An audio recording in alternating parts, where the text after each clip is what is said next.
Are you tired of feeling overwhelmed and burnt out in your professional life? Joining us now to share her unique perspective on empowering professionals is Dr. Tomi Mitchell, the CEO of Holistic Wellness Strategy. Good morning, Dr. Tomi. Good morning. How are you today? I'm doing wonderful. I got to tell you, I told you off camera, but I am really excited for this conversation this morning because I think, being disconnected to your passion and creating this burnout essentially happens to a lot of us. Yes. So I'm really excited to get into it. So what are the signs of burnout, and kind of walk us through that process of what you experience people going through when they get to that point? Yeah, so burnout process can be unique depending on each individual, but general common signs are disinterest, loss of motivation, Yes. Just feeling disconnected, being frustrated, just cynicism. Mm-hmm. And there are other things that can show, but definitely it's a disconnect, just feeling like, okay, I'm exhausted, I'm worn out. Yeah. What's next? Now, have you experienced people even feeling that, like, let's say it's something even that they are really passionate about and they still feel that burnout? I mean, you would think, okay, well, I'm really passionate about this. Why am I going through this right now? 100%, and I'm a living example of that. You could be passionate about something, but if you don't have those boundaries and you're not mindful of the energy inputs, like your energy inputs must be greater than the energy outputs, you will burn out. So yes, you can love it, but you can also have a love-hate relationship with it too. Interesting, right? yeah. What would you say are those key factors that kind of lead to that burnout feeling? Really good question. So if you have a lot of responsibility, a lot of weight on your shoulders, that can definitely lead to burnout. Or perhaps you work in an industry where you feel like the rug is being pulled underneath you and then things have changed, your whole world has changed. So loss of control, feeling like you can make decisions that is best for you and the corporation, organization you work for.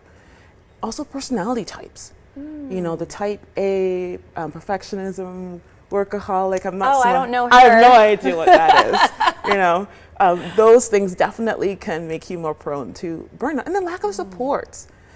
During the pandemic, for example, we lost our supports. Yes. You couldn't go to grandma's house. You couldn't do so many things. Daycares were closed. Burnout was real, right? Absolutely. So I think that's something that's very real to most of us because we remember.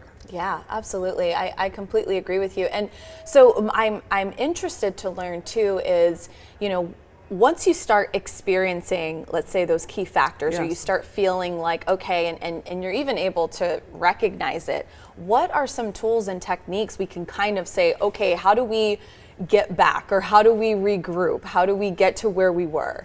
There's so many techniques out there, but I like to keep it simple. So I have this thing called the 3 E's. Whenever you look at a situation, the first thing is embrace. You have to embrace the past and you have to manage your expectations. Like, you can't change what happened, right? But you got to work with the now, okay? And look at it. The second is evaluate. As a physician and detective, we like to dig deep and find what are the causes for your burnout? What are the contributing factors? Yes. Right? Burnout is like rarely ever just one thing. It is multifactorial, but unfortunately, most people if they recognize signs, they maybe recognize one, but not the other factors. And then the other thing is to make sure that you have good supports and you have a system to help you get out of that rut. Absolutely. Now, have you experienced, and I'm sure you have, but talk to us a little bit about maybe one of the experiences you've seen where somebody has a success story in a sense of coming out of that burnout. Talk to us about where they were and how they got to a better place. Definitely. So I can remember one individual. She was very successful in her corporate job, like great evaluations, but she hit that wall. And I think for her, there were many triggers. One was toxic management, and also what she didn't realize was personal stuff that was triggered by her present day. And that's why I said the whole embrace. You got to look at the past, because our past is there, and it's like playing in our back of our mind, whether whether you realize it or not, it's there. Yes. So she took time off work, like literally took a leave, and during that time and working with her, she regained her confidence.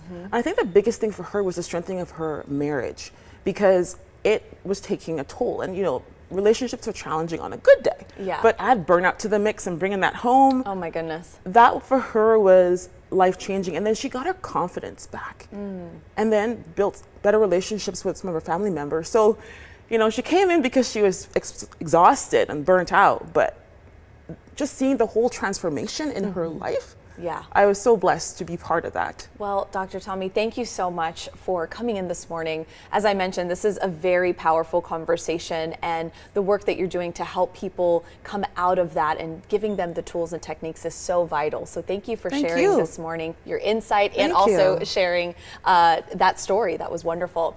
Again, for more information, visit holisticwellnessstrategies.com. You can also follow Dr. Tomi on Instagram at Dr. Tomi Mitchell.